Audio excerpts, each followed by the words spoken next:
오늘 말씀 제목이 여기에 주보에 있습니다. 교회와 재직의 사명과 역할, 초대 교회와 사도행전의 발자취를 따라 이 소제목인데요.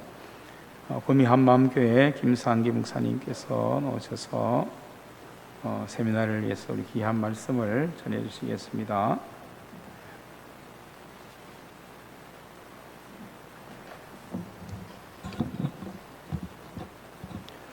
할렐루야. 반갑습니다. 저는 저 강 건너 멀리서 왔습니다. 옥계동에. 옥계동 멀죠? 억수로 멀어요.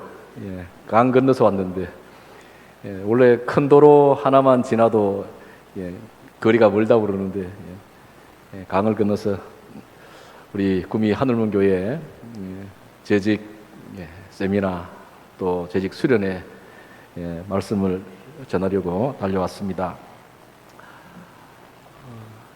하늘문교회는 제가 자주 옵니다. 우리 재직들이 오늘 재직 수련회로 또 세미나로 이 시간 함께 참여하고 있는데, 저만큼 하늘문교회 자주 오시나 모르겠어요. 저는 일주일에 한 번 정도 하늘문교회 오는 것 같은데, 혹시 재직들 중에 일주일에 한 번 오시는 분 계시나? 일주일에 한 번? 일주일에 한 번, 2주에 한 번. 그래서 하늘문교회가 남의 교회 같지 않습니다. 그리고 제가 또 존경하고 사랑하는 우리 곽건배 목사님, 함께 같이 노예 일도 협력해서 하고, 또 지금 섬기고 있는 그 신학훈련은 원장님이 우리 곽건배 목사님이신데, 제가 교무로 또 같이 함께 섬기고 있고, 또 제가 지난 회기까지 교육자원부 부장을 2년 하면서 여름 성경학교, 연합성경학교 할 때도 우리 하늘문 교회에서 흔쾌히 또 장소를 허락해 주셔가지고 연합성경학교도 은혜 가운데 잘하고, 교회 노예 안에서 하는 크고 작은 행사들을 우리 하늘문 교회에서 섬겨 주셔가지고 잘 감당할 수 있게 되어서 사랑의 빚을 많이 지고 있습니다. 그리고 또 이렇게 자주 목사님 뵈면서 그 동병상련이라고 하는 마음 아시죠? 이심이 전심이고 전심이 이심이라고. 저도 개척을 해서 횟수만 자꾸 늘어나고 있는데, 사실은 교회 부흥과 성장이 잘 이루어지지 않는 가운데 여러 가지 목회에 많은 고민과 어려움들이 있습니다. 우리 또 곽건배 목사님께서도 이 구미에서 내로라 하는 이 구미 하늘문교회의 큰 교회를 담임하시면서 여러 가지 교회 사정과 또 어려운 형편들 같이 이렇게 함께 나누면서 생각하고 고민한 적들이 있습니다. 늘 앞장서서 힘써서 열심히 하시고자 하시는 그 마음을 또 저도 배우고 또 본받기도 합니다. 이런 좋은 교회가 하늘문 교회인데, 이 하늘문 교회가 잘하고 있지만 이왕 달리는 말에도 박차를 가하라고 하는 옛말이 있는 것처럼 더 하나님 앞에 부르심에 순종하고 열심히 믿음의 경주를 달려가고자 하는 그런 뜻에서 오늘 함께 말씀을 나누면서 재직의 사명과 역할이 무엇인지, 또 우리가 감당해야 할 방향이 무엇인지 하는 것들을 함께 생각을 해보려고 합니다. 먼저 우리 좌 앞뒤로 한번 인사했으면 좋겠습니다. 어떻게 인사하냐면, 하나님이 기뻐하시는 청지기가 됩시다. 그렇게 한번 인사해 주십시오. 좌우 앞뒤로 다 같이. 하나님이 기뻐하시는 청지기가 됩시다. 그리고 또 한 가지, 선한 청지기로 함께 섬길 수 있어서 감사합니다.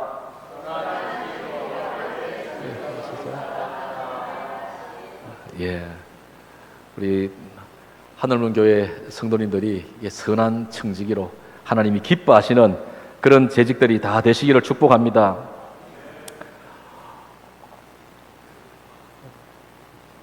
오늘 이제 함께 말씀을 나누려고 하는 말씀의 본문이 사도행전인데 오늘 이 시간 후에 보니까 성경 퀴즈 대회를 하대요. 근데 성경 퀴즈 대회 본문이 어디입니까? 사도행전이죠. 오늘 말씀을 집중해서 잘 들으시면 아마 퀴즈 왕이 될 수도 있지 않겠나 하는 생각이 드는데요. 제가 일부러 사도행전을 택한 게 아니고 역시 이심전심이라고 여러분들이 사모하는 만큼 또 하나님께서 저에게 마음의 감동도 주셔서 이 사도행전을 본문으로 택하게 하시고 사도행전 이 초대교회 이야기를 통해서 우리가 재직의 사명과 역할을 다시 한번 돌아보게 하시는 것 같습니다. 구약 성경에 보면 이스라엘 백성들이 출애굽하죠. 그리고 이제 광야 40년 길을 가게 되는데 신약 성경에서는 보면 이 출애굽 40년 광야 생활하고 있는 이스라엘 백성들을 향해서 광야 교회라 그렇게 이야기하고 있는 부분이 있어요. 이 방송실 거기 PPT 거기 이제 화면 좀 올려주세요. 광야 교회라고 그러는데 사실 출애굽한 이스라엘 백성들이 광야에서 광야 교회로서 사명과 역할들을 감당하는 일이 결코 쉽지 않았던 것을 보게 되어집니다. 광야 교회는 힘들었어요. 왜 광야 교회가 힘들었을까? 여러분 출애굽한 이스라엘 백성들이 광야에서 이제 광야 교회를 시작을 했는데 그 광야 교회가 왜 어려웠을 것 같아요? 왜 힘들었을까요?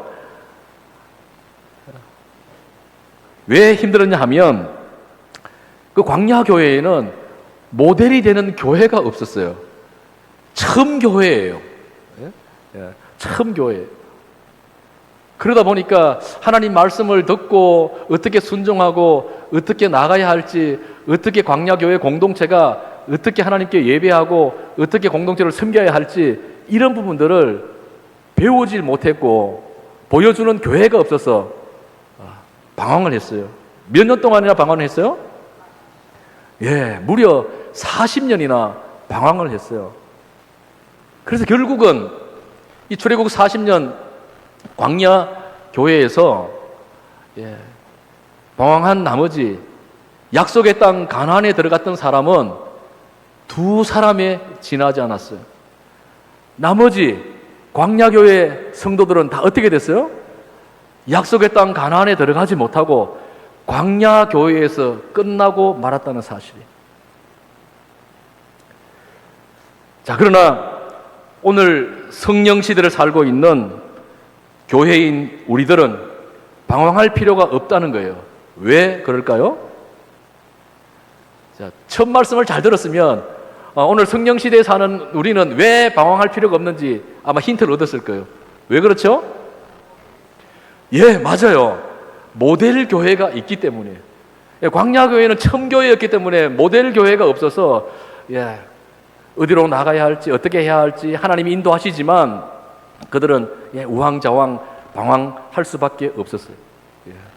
그런데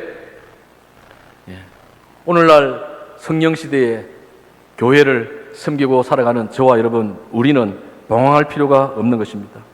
모델 교회가 있기 때문이죠.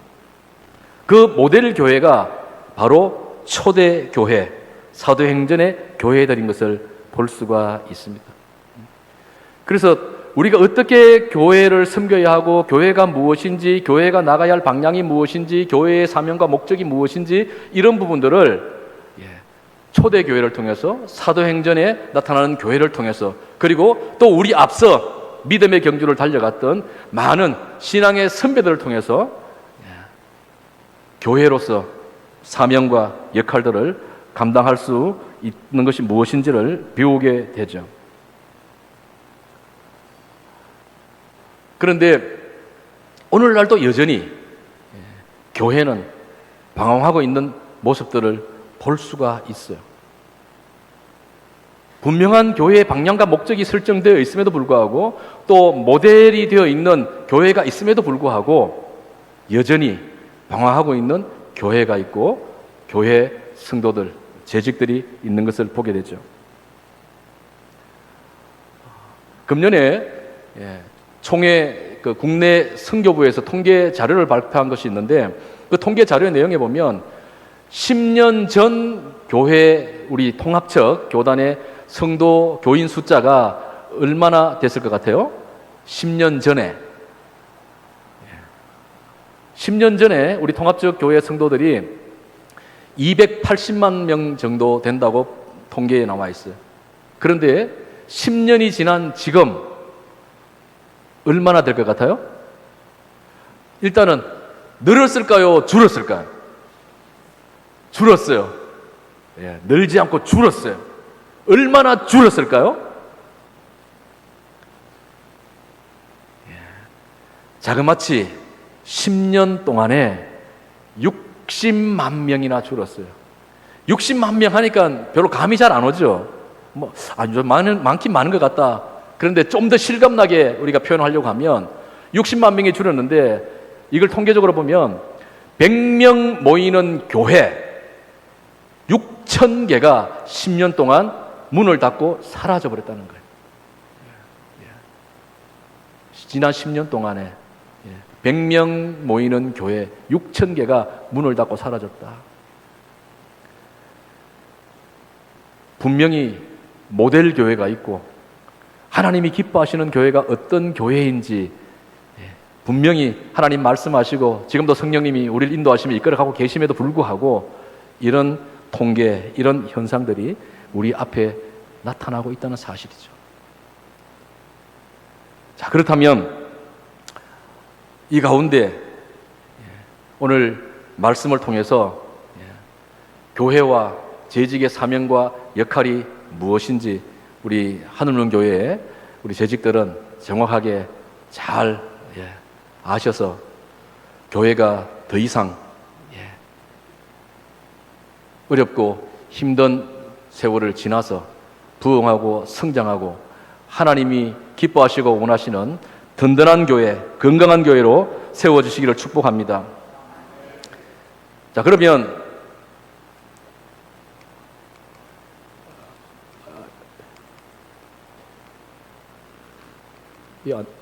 자, 다음 화면 좀 넘겨주세요.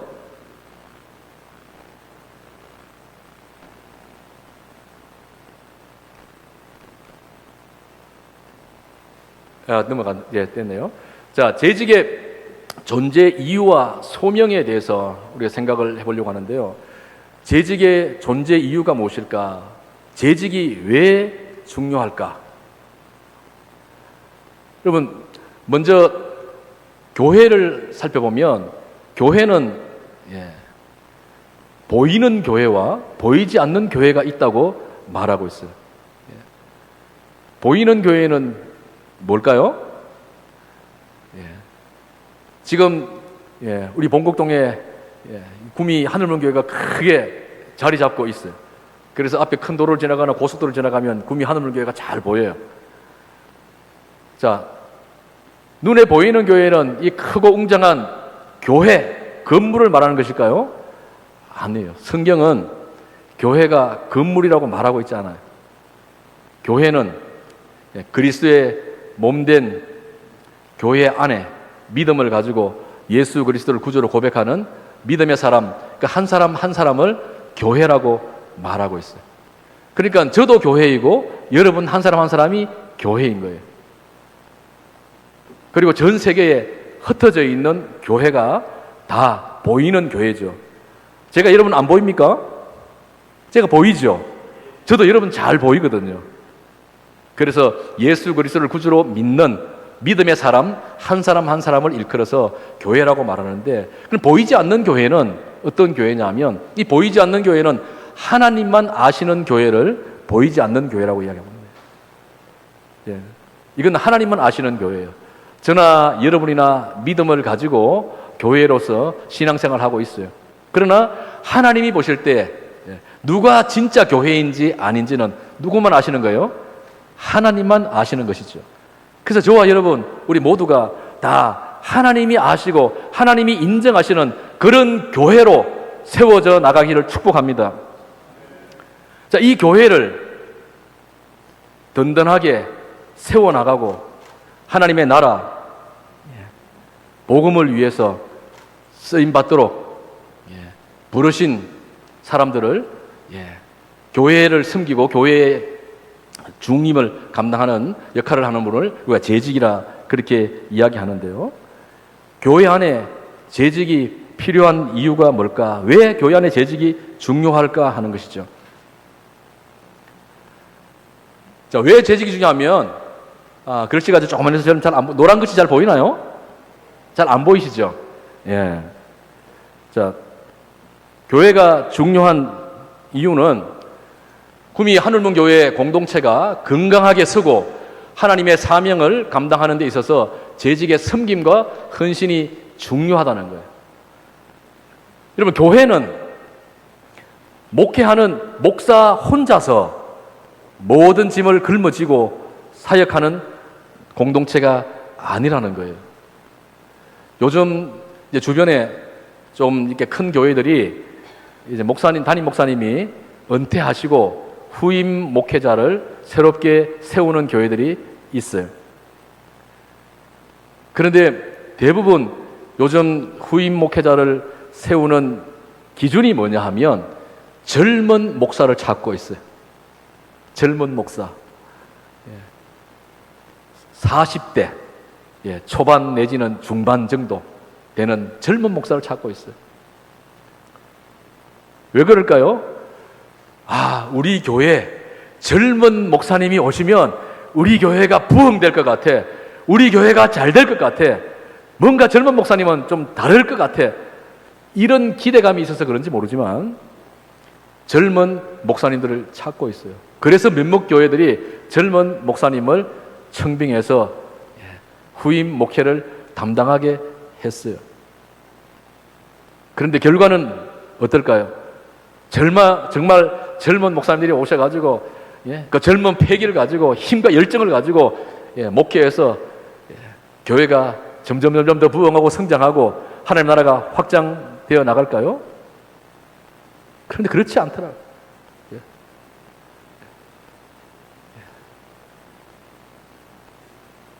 저도 나이가 많지 않아요. 머리숱이 적을 뿐이지. 이제 머리숱을 보면 우리 강 목사님보다도 나이가 더 많아 보이죠. 그렇지 않습니다. 이제 50과 60을 왔다 갔다 하는 경계선에 서 있어요. 아직은 60이 안 됐어요. 그래서 저도 조그만 개척교회를 목회하고 있으니까 나도 한번 큰 교회에 한번 가볼까 이런 마음이 들기도 할 때가 있어요. 가끔씩. 그런데 첫 번째 자격 조건에서 탈락이에요. 왜? 나이가 40대가 아니어서 안 돼요.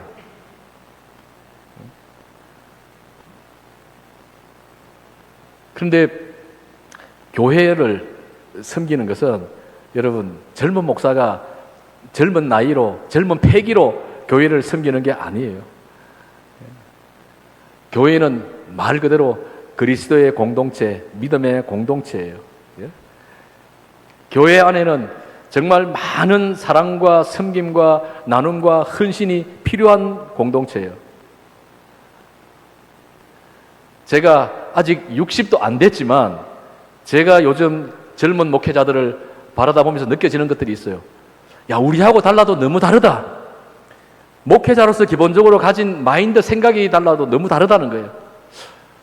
도대체 요즘은 신학교에서 어떻게 가르치길래, 신학교에서 뭘 배우길래 교회에 와서 이런 이야기를 가감하게 거리낌 없이 이야기하지? 너무 놀랄 때가 있어요. 그래서 이것도 불평, 저것도 불만, 자기가 기대하고 원했던 부분들이 교회 안에서, 여러분 교회에 무슨 대접받으러 옵니까? 목회자가? 그런데 요즘 젊은 목회자들 보면 마치 교회에 무슨 대접받으러 오는 것처럼 그렇게 생각하는 분들이 있어요. 그러다 보니까 사실은 젊은 목회자를 청빙했다가 오히려 교회 안에 여러 가지 더 갈등과 문제가 생겨서 또 다른 목회자를 찾아야 되는 이런 경우들을 우리 주변에서 너무 쉽게 볼 수 있어요. 뭐가 문제일까요? 목회자만 문제일까요? 그렇지 않아요. 교회의 재직들도 문제가 있어요. 교회는 목사님만 잘하면 돼. 여러분 그렇습니까? 교회는 목사님만 잘하면 됩니까? 제가 볼 때에는 우리 경선오회에서 여러분들이 섬기고 계시는 이 구미 하늘문교회를 섬기고 있는 각금배 목사님이 아마 최고 목회를 잘하실 것 같아요. 제가 뭘 얻어먹거나 뭘 부탁을 받아서 이런 이야기 하는 게 아니에요. 정말이에요. 정말 교회를 사랑하고 성도들을 사랑하고 온몸으로 교회를 섬기려고 하는. 저도 구미 하늘문교회 옛날 과거의 영광교회 시절을 저도 알고 있거든요. 많은 아픔과 상처가 있는 걸 알고 있거든요.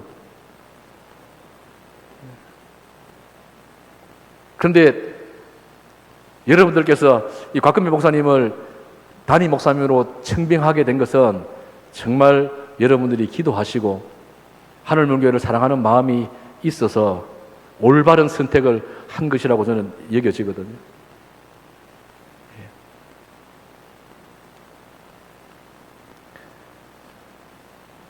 교회는 하나님이 세우셨고 이 교회 공동체를 통해서 하나님이 이 세상에서 원하시는 것이 있어요. 이 교회 공동체를 통해서 이 땅에 하나님의 나라가 확장되기를 원하시는 것이죠. 이 세상에 상처받고 고통받고 외롭고 힘들고 어렵고 도움이 없이는 살아갈 수 없는 이런 많은 연약한 사람들을 섬기라고 이 교회 공동체를 세우신 것이잖아요.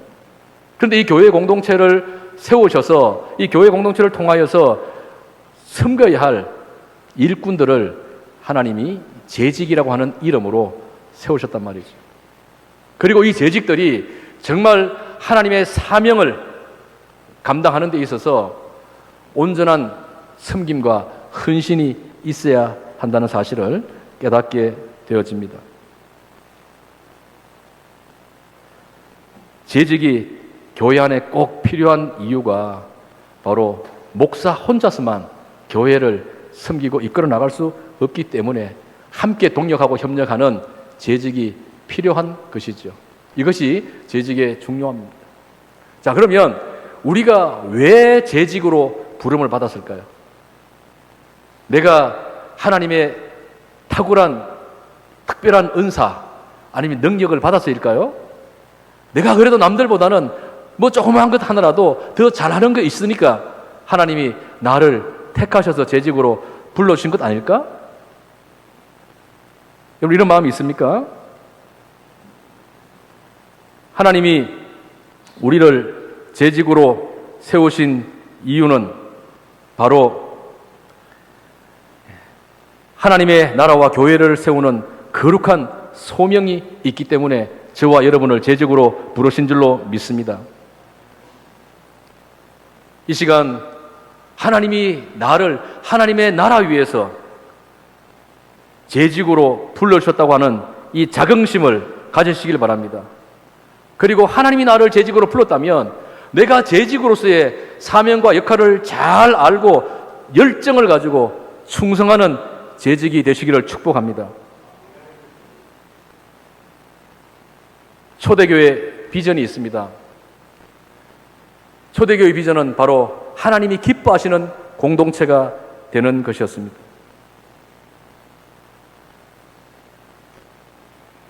여러분 초대교회 시작이 언제부터 초대교회가 시작됐을까요?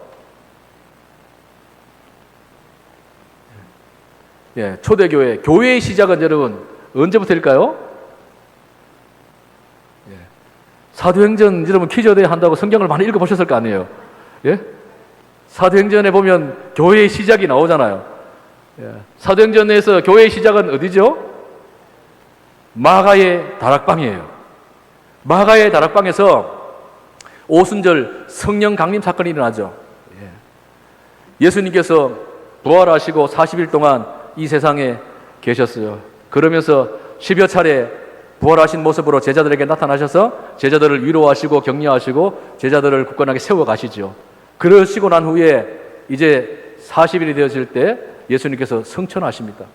성천하시면서 제자들에게 부탁하신 것이 있죠. 흩어지지 말고 한 곳에 모여서 내가 약속한 것 있어요. 뭘 약속했어요? 보혜사 성령 내가 너희에게 보내줄 것이다. 성령을 받기까지 한 곳에 모여서 기도하라 그랬어요. 그래서 예수님 성천하시고 성도들이 마가의 다락방에 모였어요. 몇 명이나 모였을까요? 예? 120명이요? 누가 그래요? 120명 모였다고. 예, 처음에 500여 성도들이 모였어요. 500여 명이 모였어요. 예? 성령 받기 위해서. 그런데 하루가 가고 이틀이 가고 열흘이 갔어요. 열흘이 지났어요. 그동안 몇 명이나 집에 돌아갔을까요? 예? 열흘이 지나는 동안에 몇 명이나 집에 갔어요? 혹시 뭐 지금도 바쁘셔가지고 아이고 시계 보고 아이고 오늘 집에 가야 되는데 조금 이따가 가실 분 계시나요? 500여 명이 함께 모여서 기도하는데 10일이 지나는데 자그마치 380명이 집에 갔어요. 380명이. 예? 그래서 남아있는 사람들이 몇 명이었어요? 그 120명이에요. 아마 그 퀴즈 나올 거예요. 120명이 남았어요. 120명이. 예? 끝까지 남아서 기도하던 그 120명 머리 위에 성령이 불의 혀같이 각 사람 머리 위에 임했어요. 모두가 성령 충만 받았어요. 아마 오늘 우리 하나님교회 재직 가운데에도 오후에 바쁜 일이 있어가지고 집에 가신 분도 계실 거예요. 아마 얘 재직이 다가 아니죠? 예. 남는 자가 복이 있는 줄 믿으시기 바랍니다. 오늘 여기 계시는 여러분들은 오순절 마가의 다락방에 임했던 그 성령 강림의 충만한 역사가 임하시길 축복합니다. 예. 여러분 사모하는 자에게 하나님께서 주시는 거예요. 그래서 그 오순절 마가의 다락방에 120명의 성도들이 끝까지 남아서 기도하고 있을 때 그곳에 성령께서 강력하게 임하시고 기름 부으셨어요. 이것이 바로 교회의 시작이에요. 마가의 다락방 교회. 자, 초대교회는 그럼 어떤 모습이었을까요? 우리가 초대교회의 모습을 잘 알고 있어요. 초대교회 함께 읽었던 말씀 속에도 보면 오늘 초대교회가 어떤 모습을 가지고 있는지 하는 것들을 설명해 주고 있는 말씀을 우리가 함께 같이 읽었는데요. 초대교회의 모습들은 먼저 말씀에 대한 헌신이 있다는 사실이죠. 한번 따라 합시다. 말씀에 대한 헌신이 있었다. 초대교회는 말씀에 대한 헌신이 있었습니다. 그들이 사도의 가르침을 받아 서로 교제하고 떡을 떼며 오로지 기도하기를 힘쓰니라. 여러분, 사도의 가르침을 받아서 말씀을 열심히 들었습니다. 성령 충만한 가운데 사도들의 가르침에 순종하고 배우는 이 가장 중요한 일들을 잘 감당하는 교회였습니다. 교회의 본질은 바로 하나님의 말씀에 있음을 믿으시기 바랍니다. 그래서 말씀을 잘 듣고 말씀에 집중하고 말씀에 순종하는 교회가 바로 초대교회였다는 것이죠. 그리고 초대교회는 또 어떤 교회였느냐 하면 사랑의 공동체였습니다. 따라합시다. 사랑의 공동체였다. 사도행전 2장 44절에 45절에 보면 믿는 사람이 다 함께 있어 모든 물건을 서로 통용하고 또 재산과 소유를 팔아서 각 사람의 필요를 따라 나누어주며. 여러분, 이 초대교회는 소유를 넘어서 삶을 나누는 공동체였어요. 요즘 저 문경 지역에서 이제 평신도과 공부를 하고 있는데 이 사도행전 말씀을 공부하다가 한 그 집사님이 이런 질문을 하시더라고요. 이 초대교회는 유무상통, 그리고 이 아나니아가 삽비라 사건도 있었고 바나바가 먼저 자기 재산을 팔아가지고 바치는 그런 사건이 있었죠. 그런 이런 일들이 어떻게 해서 일어날 수 있었는가 물었더니 그 집사님의 대답이 제가 전혀 생각하고 기대하지도 않았던 대답을 하시더라고요. 아, 예수님이 곧 재림하신다고 했으니까 내가 재산 많이 가지고 있으면 이거 뭐 하겠어. 그러니까 다 팔아가지고 다 나눠 먹고 뭐 그냥 가난한 사람들 위해서도 그렇고 우리가 그냥 다 먹고 나누고 없애버리지. 뭐 곧 갈 건데 천국으로. 그래서 제가 아, 집사님 정말 상상을 초월하는 탁월한 생각을 하시긴 하셨는데 제가 봤을 땐 그런 건 아닌 것 같고요. 예수님의 말씀과 예수님의 삶, 예수님의 사랑을 실천한 거죠. 섬기고 나누고 베풀음을 그들의 삶을 통해서 직접 실천한 거예요. 그냥 소유로 생각하지 않고 내 삶을 나누는 것으로 생각한 것이죠. 이 가난하고 어렵고 힘든 성도들을 외면하지 않고 그들을 위해서 기꺼이 내 재산이라도 내어 놓아서 함께 나누어서 더불어 잘 사는 이런 믿음의 공동체를 이루어가길 원했던 것이죠. 그래서 구제와 섬김의 정신이 살아 숨쉬는 공동체가 바로 이 초대 교회였다는 사실이에요. 그 다음 또 초대 교회는 어떤 교회였나 하면 예배와 교제가 넘치는 교회였습니다. 따라합시다. 예배와 교제가 넘치는 교회였다. 초대 교회는 예배와 교제가 넘치는 교회였어요. 사도행전 2장 46절에 보면 날마다 마음을 같이하여 성전에 모이기를 힘쓰고 집에서 떡을 떼며 기쁨과 순전한 마음으로 음식을 먹었다 그랬어요. 날마다 성전에 모였어요. 요즘처럼 주일날만 드리는 주일 예배가 아니고 뭐 수요일날, 금요일날 이게 아니고 매일매일 성전에 모여서 예배하고 기도했어요. 그리고 집으로 돌아가면 집에서는 떡을 떼고 기쁨과 순전한 마음을 나눴다. 그러니까 교회에 모이면 예배하고 가정에 흩어지면 가정에 따로 모여서 교제하고 나누고 이런 것들이 풍성한 교회. 이 공적인 예배인 성전과 또 친밀한 교제, 이 가정의 균형을 잘 이루는 그런 교회가 바로 초대 교회였다는 사실이죠. 또 초대 교회 어떤 모습이 있었냐 하면 하나님의 영광과 증거가 나타나는 교회였습니다. 한번 따라합시다. 하나님의 영광과 증거가 있는 교회다. 초대 교회는 하나님의 영광과 증거가 있는 교회라 했어요. 사도행전 2장 47절 말씀에 보면 하나님을 찬미하며 온 백성에게 칭송을 받으니 주께서 구원받는 사람을 날마다 더하게 하시니라.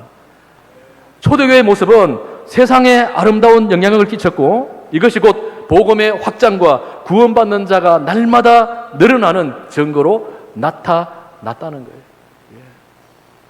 초대교회는 하나님이 살아계시고 역사하심이 교회와 성도들을 통하여서 밖으로 드러나고 증거되는 그런 교회였음을 보게 되어집니다. 다시 말하면 초대교회는 말씀 위에 굳게 서서 사랑으로 섬기며 하나님을 예배하고 그 결과 복음이 확장되는 살아있는 교회였던 것을 보게 되어집니다. 자, 이러한 초대교회 문제가 생겼어요. 자, 사도행전에 나타난 재직의 탄생과 사명에 대해서 이제 살펴보려고 합니다.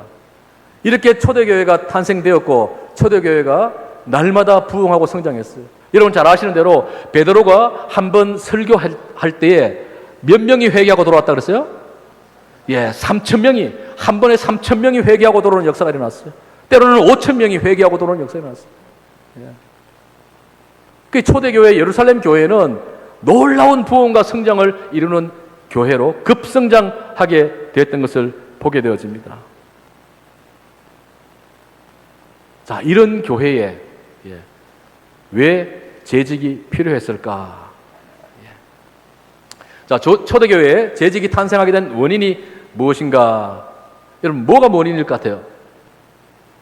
교회가 날마다 말씀 전하고 기도하고 교제하고 나누고 섬기고 베풀고 하면서 믿는 자의 수가 날마다 더하여 부흥하고 급성장했는데 여기에 왜 재직이 필요했을까?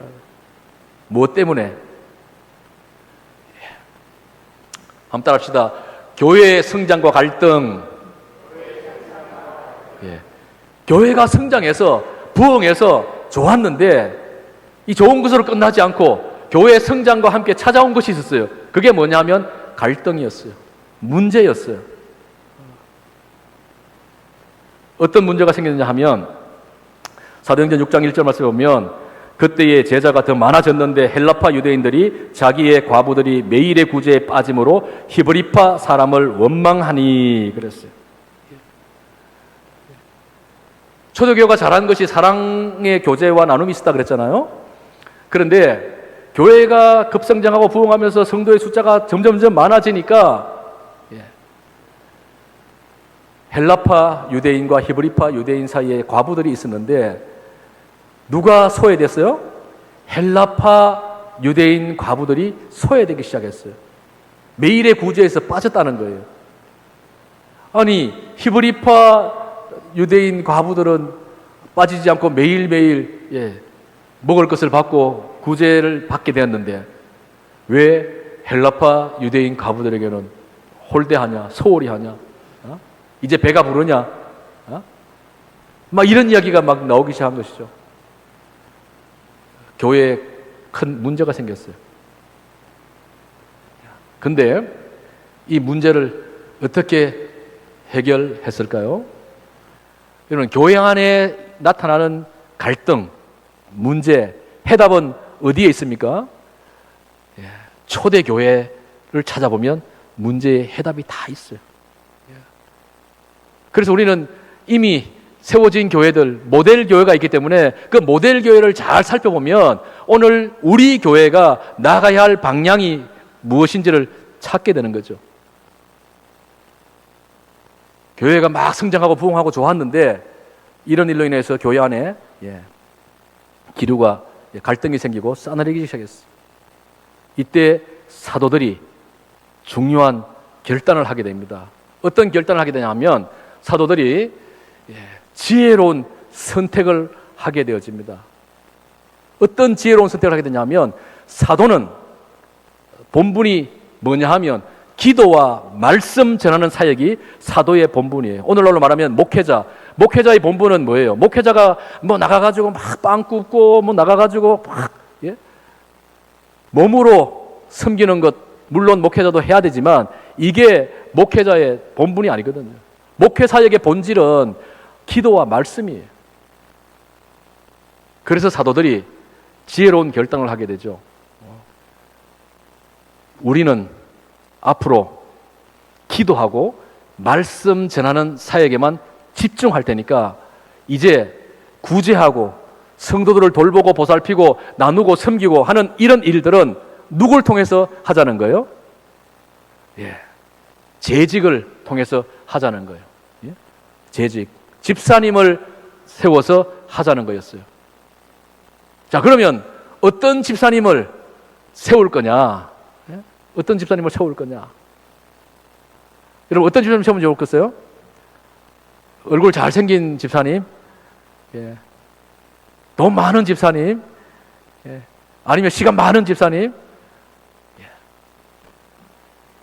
자, 초대교회에 어떤 집사님을 세웠느냐? 성경 말씀에 보니까 사도행전 6장 3절 말씀 보면 형제들아 너희 가운데에서 성령과 지혜가 충만하여 칭찬받는 사람 7을 택하라 그랬어요.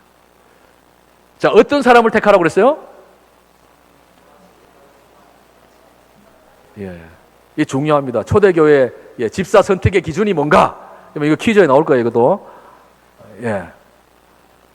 어떤 사람요? 처음에 성령이 충만한 사람. 두 번째 어떤 사람요? 지혜가 충만한 사람. 그래서 성령과 지혜가 충만해서 어떤 사람? 사람들에게 칭찬받는 사람. 그냥 칭찬받는 사람이 아니에요. 그냥 착하고 좋은 일 하고 하면은 사람들이 칭찬도 받죠. 예수님 안 믿는 사람들 가운데도 칭찬받는 사람들 많이 있잖아요. 근데 성경은 분명히 말하고 있어요. 성령과 지혜가 충만하여 칭찬받는 사람. 이런 사람을 초대교회 재직으로 세우라는 거예요. 몇 명을 세우라 했어요? 7명을 세우라 그랬어요. 여러분, 7명.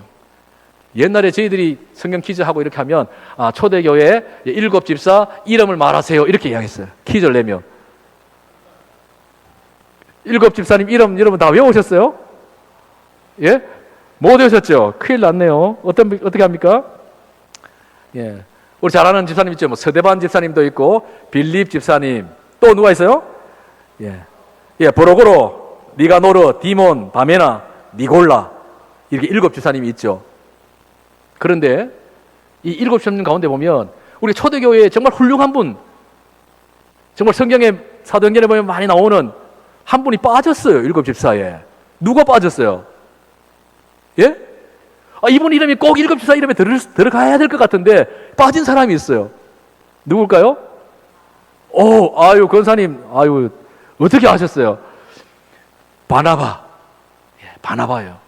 바나바의 본명이 뭐예요? 요셉이죠. 요셉이에요. 근데 바나바가 별명이에요.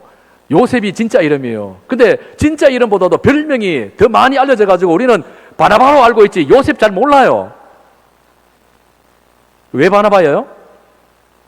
워낙 섬기고 베풀고 나누고 도와주고 협력하고 정말 얼마나 초대교회에 중요한 역할들을 많이 했는지 몰라요.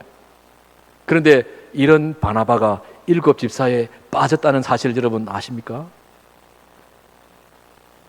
억수로 필 받을 것 같잖아요. 그런데 성경 어디를 보세요. 바나바가 왜 나 7 집사에 안 꼽아줬어? 나 교회 나갈 거야. 어떤 교회 그러더라고요. 보니까 뭐 집사님 피택 안 됐다고, 무슨 장로님 피택 안 됐다고 막 교회 옮겨가고 막 이런 분 계시더라고요. 내가 얼마나 충성했는데 누구한테 충성한지 모르겠어요. 근데 바나바는 그렇게 하지 않았어요. 뭐 나중에 집사님이 되셨는지 모르겠습니다만 처음 초대 7명의 집사 명단에는 바나바가 빠져 있잖아요. 그리고 또 이 7 집사 가운데 여러분 니골라는 이방인이에요. 니골라는 이방인이에요. 헬라파 사람이에요. 왜 문제가 생겼다 그랬어요? 헬라파 가부들이 구제에서 빠지는 것 때문에. 그러니까 초대교회 성도들이 마음의 폭이 얼마나 넓었는지 몰라요. 여러분, 사도들이 그냥 7 집사를 선정한 것이 아니죠. 사도들이 이런 분 중에서 피택을 하자고 이야기했고 성도들이 추천을 한 거죠. 그래서 그 추천한 사람 7명을 선택한 건데 그 추천한 7명들이 여러분, 그게 7명 가운데 상당 부분이 헬라파 이방인이었다고 하는 사실을 여러분 아시나요? 그만큼 오히려 갈등이 생기고 문제가 생겼을 때 그래 우리가 미안하다. 일부러 그런 건 아닌데 많다 보니까 온전하게 챙기지 못했는데 자 그렇다면 헬라파 있는 집사님들이 과부들을 구제하고 섬기는 데 있어가지고 더 적극적으로 잘 할 수 있을 것 같으니까 그분들을 더 먼저 앞장 세워 교회를 섬기게 하셨던 그런 아름다운 모습을 볼 수가 있죠.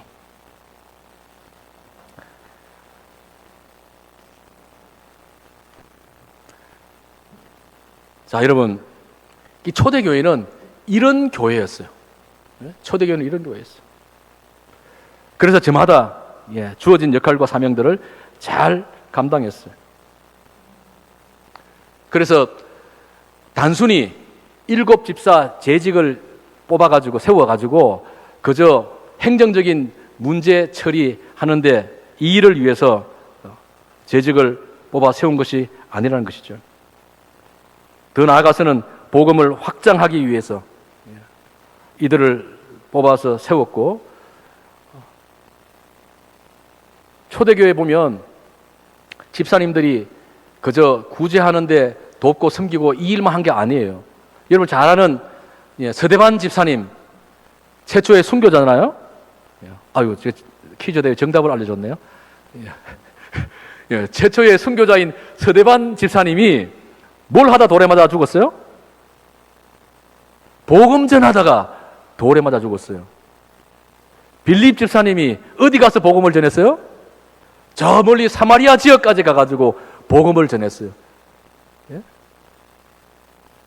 그러니까 이 집사님을 통해서 단순히 교회의 그냥 행정적인 문제만 해결하기 위해서 세운 것이 아니고 이 행정적인 문제뿐만 아니라 교회가 감당해야 될 사명, 복음 전파, 하나님의 나라 확장을 위해서도 이들은 영적인 전사로 복음의 통로로 쓰임받게 되었던 것을 볼 수가 있습니다.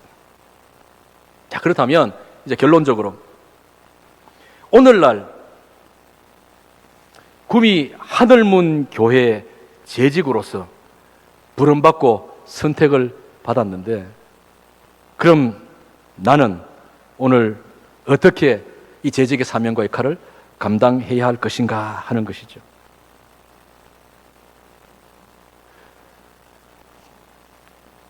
앞서 말씀드린 것처럼 초대교회 재직들은 성령과 지혜가 충만하고 칭찬받는 자로서 봉사와 구제는 물론이요, 사도들의 본질 사역을 보좌하고 복음을 전파하고 확장하는 귀한 사명을 감당했던 것을 보았습니다. 오늘 우리는 이들을 통해서 정말 재직으로 어떤 삶을 살아야 할지 구체적인 방향을 찾게 되어집니다. 자, 그러면 우리도 초대교회 재직처럼 살아야 되지 않겠습니까? 따라합시다. 초대교회 재직처럼 삽시다. 예. 그러면 교회는, 초대교회나 지금의 교회나 교회가 다릅니까? 그렇지 않아요. 교회의 사명과 역할은 예나 지금이나 동일합니다. 초대교회에 이런 일들로 인해서 재직이 필요했다면 오늘날 우리가 살고 있는 이 시대의 교회들도 이러한 이유들로 인해서 재직이 필요한 것이죠. 그리고 그 재직으로서 어떻게 우리가 사명과 역할들을 감당해야 할 것인가. 자, 첫 번째는 영적 성숙과 분별력을 갖춰야 한다는 사실입니다. 한번 따라 합시다. 영적 성숙과 분별력을 갖춥시다. 영적인 성숙과 분별력. 다시 말하면 재직을 뽑을 때 주신 말씀의 기준이 있죠. 성령과 지혜가 충만한 사람이 되어야 한다는 사실이죠. 오늘 구미 하늘문교회 우리 재직들은 모두가 성령과 지혜가 충만한 분들 되시기를 축복합니다. 성령과 지혜가 충만하려면 어떻게 해야 되죠? 다른 거 없어요. 기도해야죠. 기도해야죠. 우리 여전도의 소문을 제가 들었어요. 지난 한 주간 동안 열심히 기도하셨다고. 여전도의 회원들이 이 재직 수련을 위해서, 강사를 위해서 기도해 주셔서 감사를 드립니다. 열심히 재직들이 성령 충만과 지혜 충만을 위해서 기도의 자리로 나가는 것이 중요합니다. 그래서 영적 성숙과 이 분별력을 위해서 개인 경건과 생활을 심화시켜 나가야 합니다. 개인 경건 생활. 여러분, 개인 경건 생활은 어떤 것이 있습니까? 매일의 기도가 있겠죠. 그리고 매일의 말씀 묵상을 통해서 날마다 성령의 인도받는 삶을 살아가야 될 줄로 믿습니다. 하나님의 뜻이 무엇인지를 분별하는 지혜를 구하여야 될지. 또 재직으로 맡은 직분을 수행하기에 앞서서 반드시 기도하고 하나님의 지혜를 구하는 이런 습관들을 가져야 될 줄로 믿습니다. 그리고 영적인 성숙을 이루어가기 위해서는 영적 성장을 추구하는 삶을 살아야 돼요. 여러분, 어떻게 우리가 영적으로 자라날 수 있습니까? 교회가 제공하는 제자 훈련이나 성경 공부라든지 영성 훈련 프로그램 이런 것들에 적극적으로 참여하는 것이 필요하죠. 배우지 않고, 여러분, 배우지 않고 내가 잘할 수 있는 것이 있습니까? 사람은 이 땅에 태어나서 죽을 때까지 끊임없이 배우는 삶을 살아야 되잖아요. 그래서 예수님 안 믿는 사람들도 열심히 배워요. 그래서 예수 안 믿는 사람들 이렇게 돌아가셨을 때 보면 그 영전에 그 문구를 써놓은데 보면 학생 누구 이렇게 써놓은 거 보셨어요? 왜 학생인지 압니까? 평생 학생으로 배우다가 돌아가셨다 그래가지고 위에 학생 이렇게 하고 쓰고 있잖아요. 우리가 특별히 이 구미 하늘문 교회 재직으로 하나님 앞에 부르심을 받아서 이 막중한 사명을 감당해야 되는데, 이 사명을 감당하기 위해서는 영적인 성숙과 자람이 분명히 있어야 하죠. 그리고 영적 성장을 위한 배움이 끊임없이 있어야 돼요. 끊임없이 배우는 자세. 여러분, 저는 여러분의 담임 목사님에게 늘 도전받습니다. 가끔배 목사님 배우는 거 너무너무 좋아하셔요. 저도 공부하는 머리는 별로 아니어가지고 공부하는 거 좀 싫어하는데, 강 목사님이 수시로 보면 어디 온라인 강좌하는 데 있는데 같이 한번 해보자고. 또 어디 좋은 세미나 있는데 뭐 한참 가보시자고. 예. 그래서 끊임없이 배우시거든요. 예. 예. 목사님이 뭔가 뭐 모자람이 있어가지고 배우시려고 하는 걸까요? 아니거든요. 끊임없이 영적인 성숙과 자람을 위해 가지고 본인도 끊임없이 자기 개발을 계속해서 해나가는 거죠. 믿음 안에서, 하나님 안에서. 예? 여러분, 열심히 배우는 일에 앞장서시는 담임 목사님 닮아가시는 성도님 되시길 축복합니다. 예. 그래서 성령의 열매 맺는 삶을 살아야 돼. 예. 영적인 자람과 성숙을 통해서 성령의 열매. 이 성령의 열매는 갈라디아 5장에 잘 나오죠. 성령의 열매 몇 가지예요? 9가지. 예. 뭐가 있을까요? 사랑과 희락과 화평과 오래 참음과 자비와 양성과 충성과 절제. 예. 온유 절제. 예. 이런 열매들. 예. 그냥 한 가지 열매가 아니고, 여러분, 이 성령의 9가지 열매는 줄줄이 비엔나예요. 여러분, 줄줄이 비엔나 아시죠? 예? 비엔나 소시지. 예? 딱 동글동글동글 연결되어 있잖아요. 이 성령의 9가지 열매다 보면, 예, 사랑과 희락과 이렇게 하잖아요. 이 과라고 하는 접속사가 카이라고 하는, 예, 헬라어인데요. 예, 예. 그리고요. 다 연결된 접속사예요. 예. 예. 사랑의 은사만 받는 게 아니고, 사랑의 은사를 받으면 이어서, 예, 희락의 은사, 화평의 은사, 예, 이런 것들도 같이 함께, 예, 오래 참음의 은사, 이런 것들이 같이 가. 예. 그래서 9가지 열매를 함께 맺어가는 이런 삶을 살아가야, 여러분, 재직으로서의 이 귀한 사명을 감당할 수 있다는 사실입니다. 자, 두 번째는 한번 따라 하실까요? 덕을 세우고 신뢰를 얻는 삶을 삽시다. 예, 덕을 세우고 신뢰를 얻는 삶. 다시 말하면 성령과 지혜가 충만하여 칭찬받는 자, 그 칭찬받는 자에 해당하는 것이 바로 이 덕을 세우고 신뢰를 얻는 삶을 살아가는 자를 말하고 있는 것이죠. 예. 여러분,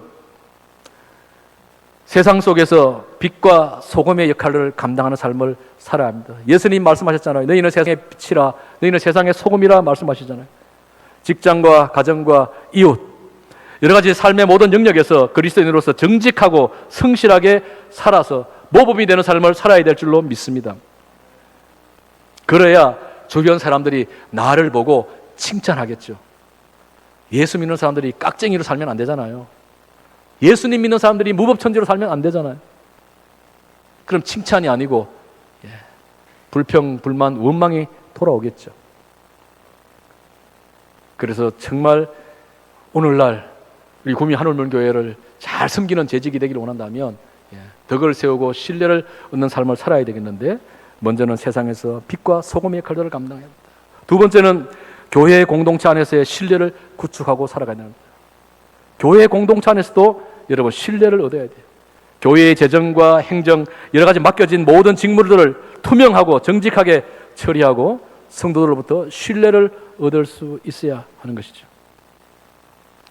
특별히 은행에 주의하여서 공동체 안에서 화평과 덕을 세우는 일에 여러분 앞장서야 되는 것입니다. 그리고 겸손한 섬김의 자세가 필요합니다. 항상 겸손한 자세로 낮은 곳에서 섬기고 모든 영광을 하나님께 돌려드리는 이런 삶을 살아야 좋은 재직, 좋은 일꾼이 될 수가 있는 것입니다. 자, 세 번째는 따라하십시다. 실제적인 필요를 채우는 섬김과 봉사를 실천합시다. 예. 실제적인 필요를 채우는 섬김과 봉사가 우리에게 있어야 한다는 사실입니다. 이것은 바로 초대교회가 잘했던 이 구제와 봉사에 관한 일입니다. 구제와 봉사에 관한 일. 교회 내 성도들의 필요를 파악하고 지원하는 것, 이 교회가 감당해야 할 사명 가운데 중요한 사명이죠. 그래서 몸이 불편하거나 또 경제적으로 어려운 성도들이나 신방이나 위로가 필요한 성도들을 세심하게 잘 살피고 실질적인 도움을 줄 수 있는 그런 재직들이 되어야 한다는 사실입니다. 그리고 각 교회 부서의 핵심적인 일꾼들이 되어야 합니다. 예를 들면 맡겨진 부서 있죠. 재정부라든지 뭐 관리부나 예배부나 친교부나 교육부나 선교부나 여러 가지 봉사부서, 이런 부서에서 자신의 은사와 경험들을 바탕으로 책임감 있는 사역들을 잘 감당해야 돼. 단순한 봉사를 넘어서 교회 행정과 운영의 필수적인 이 전문적인 섬김으로 나아갈 수 있어야 될 줄로 믿습니다. 그래야 교회가 튼튼하고 건강한 교회로, 지역 사회를 잘 섬기는, 필요를 채우는 교회가 될 수 있는 것입니다. 그리고 투명한 재정과 물품 관리, 이런 것들도 재직들이 해야 될 중요한 역할들이죠. 교회의 재정과 물품을 청지기 자세로 잘 관리하고 투명하게 보고하고 집행하는 거 중요한 거예요. 여러분, 교회 일들을 맡아서 이렇게 하다 보면, 부서의 임원이라든지 이렇게 일을 맡아서 하다 보면 마치 내 주머니 이 돈인 것처럼, 쌈짓 돈인 것처럼 이렇게 사용하게 되는 이런 경우들도 간혹씩 있거든요. 근데 이런 부분들이 있어서 좀 투명하게 신뢰를 얻을 수 있어요. 그래야지 무슨 일이든지 맡기고 어떤 일이든지 서로 신뢰하는 가운데 믿음의 공동체를 세워가는 일에 함께 헌신하게 될 줄로 믿습니다. 자, 네 번째는 따라합시다. 목회자의 사역을 적극적으로 보좌합시다. 네 번째, 이 목회자의 사역을 적극적으로 보좌하는 것이 재직들의 역할이에요. 이게 뭐냐 하면, 이 초대교회가 갑자기 부흥하고 성장하여서 여러 가지 갈등과 문제가 생겼을 때 사도들이 나는 사도로서의 우리의 본질적인 사명을 위해서 돌아가겠다. 그 사도의 본질을 찾았어요. 이 말은 뭐냐면 목회 사역의 본질을 이 목사님이 찾을 수 있도록 적극적으로 보좌하는 일을 우리 재직들이 감당할 수 있어야 됩니다. 다시 말하면 목사님의 목회 비전에 이해와 지지가 있어야 됩니다. 여러분, 박근배 목사님 구미 하늘문교회 부임하셔서 올해가 몇 년째죠? 7년? 8년? 예? 몇 년요? 하루를 천년같이 사셔가지고 잘 모르시겠죠? 너무 좋아서. 그럼 담임 목사님의 목회 비전이 뭔지 여러분 다들 이해하시나요? 담임 목사님이 추구하는 목회의 방향이 뭔지 여러분 깊이 이해하십니까? 그 재직이 해야 될 역할 가운데 하나가 바로 이 목회 사역의 목회자의 사역을 좀 적극적으로 보좌해서 이 담임 목사님이 실제로 그 비전이 실제화될 수 있도록 행정적으로, 재정적으로, 인적으로 지원하는 이런 역할들을 감당해 주셔야 된다는 사실이죠. 목회 비전과 이 목사님에 대한 지지가 이 재직들을 통해서 있어야지 목사님이 힘있게 사역을 감당할 수 있게 되어지고 무엇보다 본질 사역을 잘 감당할 수 있다는 거예요. 제가 개척교회 목회를 하고 있기 때문에 개척교회 목사님하고 이 구미 하늘문교회 목사님하고 하는 이 포지션이 너무 비슷해요. 저는 교회 관리인이거든요. 제가 설교도 하고, 제가 차량 운행도 하고, 제가 교회 청소도 하고, 교회 등 나가면 등도 갈고, 수도 고장나면 수도도 고치고, 화장실 변기가 막히면 변기도 손 넣어가지고 뚫고. 근데 제가 하는 일을 구미 하늘문교회 박근배 목사님도 매일 하시는 것 같더라고요. 제가 한 번씩 와서 보면 여러분 아시죠? 목양실 한 번씩 들어가 보시나요? 목양실에 올라가면은 공구통 올라와 가지고 있고 뭐 이것저것 뜯어 가지고 막 분해해 놓고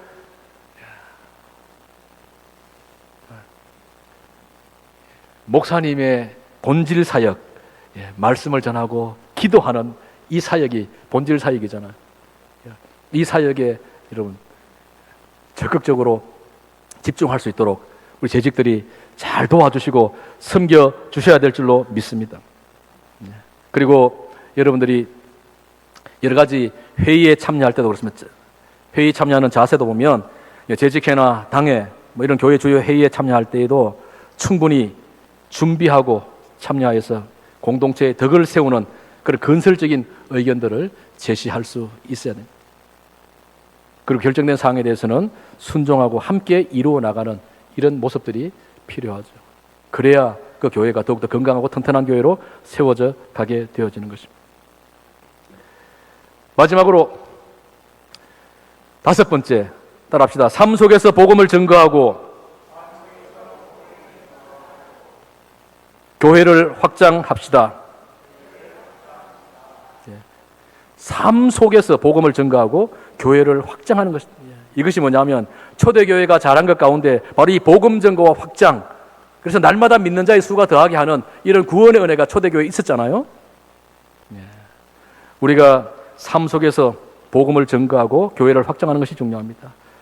그래서 개인 전도와 선교에 동참하는 것이 중요하죠. 그럼 전도하는 사역에 여러분 함께 참여하시고 열심을 내주시기를 바랍니다. 전도는 목사님만 하고 사모님만 하고 전도는 뭐 중직자들만 하고 그런 것 아니잖아요. 전도는 누가 하는 것입니까? 전도는 누가 하는 겁니까?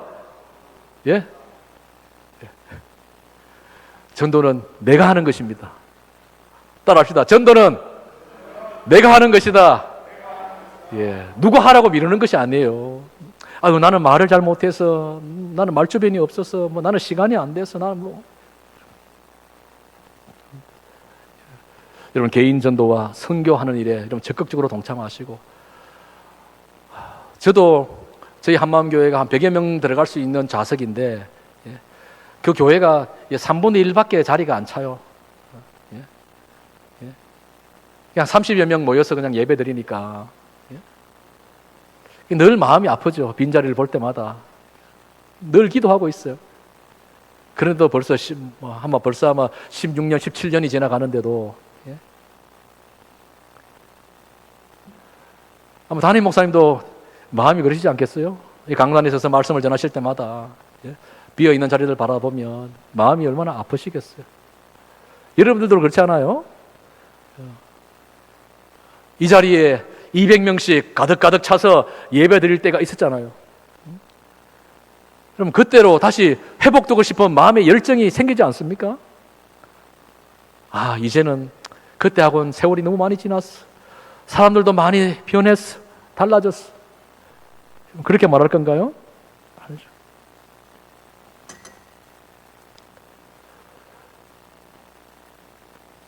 그리고 긍정적인 교회 이미지를 형성해 나가야 합니다. 교회에 대한 긍정적인 이미지. 재직으로서 모범적인 삶을 통해서 교회가 세상으로부터 칭송을 받는데 기여하는 삶을 살아갈 수 있어야 됩니다. 여러분, 교회가 하늘문 교회 하면 저 바깥에서 봤을 때는 교회가 웅장하고 크잖아요. 근데 교회 건물 때문에 여러분 전도가 됩니까? 지금까지 지내와 보셔서 아시잖아요. 아, 이제는 건물로 전도하는 시대는 아니구나. 건물로 전도하는 시대는 아니에요. 성도의 삶이 전도를 이루어가게 하는 거죠. 나의 삶이 전도를 이루어가게 하시는 거죠. 재직인 나의 삶이 정말 세상 가운데에서 크리스찬으로서 예수 믿는 사람으로서의 삶을 살아냄으로 인해서 내 삶이, 내 모습이 전도제가 되어서 나가서 사역을 하고 활동을 할 때에 여러분, 교회가 부흥하고 성장하게 될 줄로 믿습니다. 새 가족을 잘 돌보고 양육하는 것도 중요하죠. 주보에 보니까 지난주에 여러분 한 가족, 새 가족이 등록을 하셨던데, 교회에 새 가족이 오면 새 가족도 여러분 이미 기존 성도님들도 재직들도 이 분위기가 굉장히 좀 어색하고 낯설지 않습니까? 그렇잖아요? 근데 새 가족이 왔을 때 이 분위기를 보면 마음이 어떨까요? 교회는 큰데 자리는 이렇게 썰렁하게 비어 있으면 여러분, 그래서 더 따뜻하게, 더 다정하게 새 가족들을 품고 사랑하고 섬기는 그런 자세들이 누구에게 필요합니까? 바로 나에게, 재직인 나에게 필요한 거죠. 그래서 말 한마디도 그렇고 식사할 때 이런 가까이 다가가서 말을 건네고 필요한 것 건네주고 도와주고 나누어주고 하는 이런 모습들이 얼마나 필요합니까? 이러한 구체적인 실천 방안들이 오늘날 재직들이 초대교회 재직들의 아름다운 발자취를 따라가고 구미 하늘문 교회가 하나님 보시기에 더욱더 든든하고 아름다운 교회 공동체로 세워지게 될 줄로 믿습니다. 마지막으로 한번 따라 하십시다. 사명을 버리면 핑계를 찾게 되고, 사명을 택하면 방법을 찾게 된다. 저는 이 문구를 제 책상 앞에 정면에다 탁 붙여놨어요. 사명 버리면 핑계를 찾는다. 나는 매일매일 교회 일 섬기면서 혹시나 핑계거리를 찾고 있지는 않는가? 그렇다면 나의 사명을 버렸다는 것이죠. 그러나 내가 다시 한번 사명자로 하나님 앞에 서게 되었다면 방법을 찾게 될 것입니다. 하나님은 불가능한 것을 능하게 하시는 하나님이신 줄로 믿습니다. 우리가 안 된다고 할 때 일하시고 이루시는 하나님이신 줄로 믿습니다. 이 시간 우리가 마음을 같이 해서 함께 통성으로 기도하는 시간을 잠시 갖고자 합니다.